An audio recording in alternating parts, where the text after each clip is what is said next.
Piano. Perkenalkan, nama saya Krisna Mugira Piano dengan NIM 255505017111132 dari kelas I. Pada kesempatan kali ini, saya ingin menyampaikan pandangan saya terhadap wacana amandemen Undang-Undang Dasar 1945 yang kembali mencuat dalam beberapa waktu terakhir ini.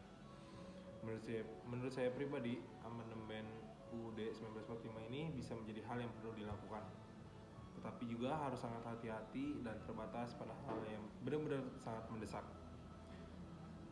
Kita balik dulu ke sejarahnya. Sejak reformasi tahun 1998, UUD 1945 telah mengalami 4 kali amandemen, dan hasilnya juga cukup besar terhadap perubahan sistem ketatanegaraan sistem Indonesia. Misalnya, dengan dibentuknya lembaga seperti DPD dan Mahkamah Konstitusi, serta pembatasan masa jabatan presiden menjadi 2 periode. Perubahan ini juga membuktikan bahwa amandemen dapat membawa perbaikan bagi demokrasi. Namun, jika sekarang ada wacana untuk amandemen kembali, misalnya untuk memperpanjang masa jabatan presiden atau mengubah sistem pemilihan, saya termasuk pihak yang kontra.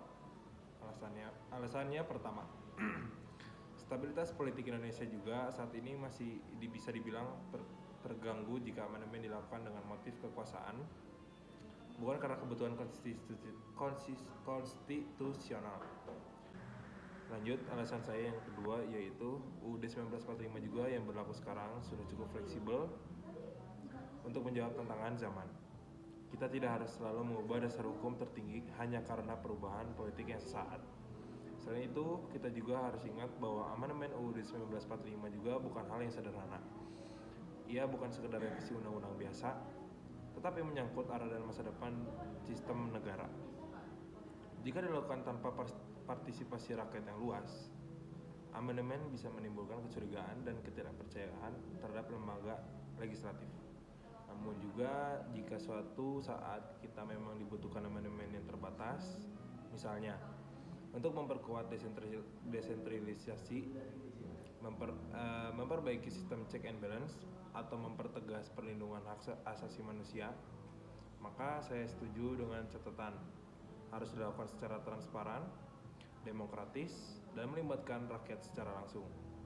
Kesimpulannya untuk penutup, amandemen UUD 1945 bukan hal yang tabu, tapi juga bukan sesuatu yang boleh dilakukan sembarangan. Kita perlu memastikan bahwa setiap perubahan konstitusi berdasarkan pada kepentingan bangsa, bukan kepentingan kelompok atau kekuasaan. Terima kasih.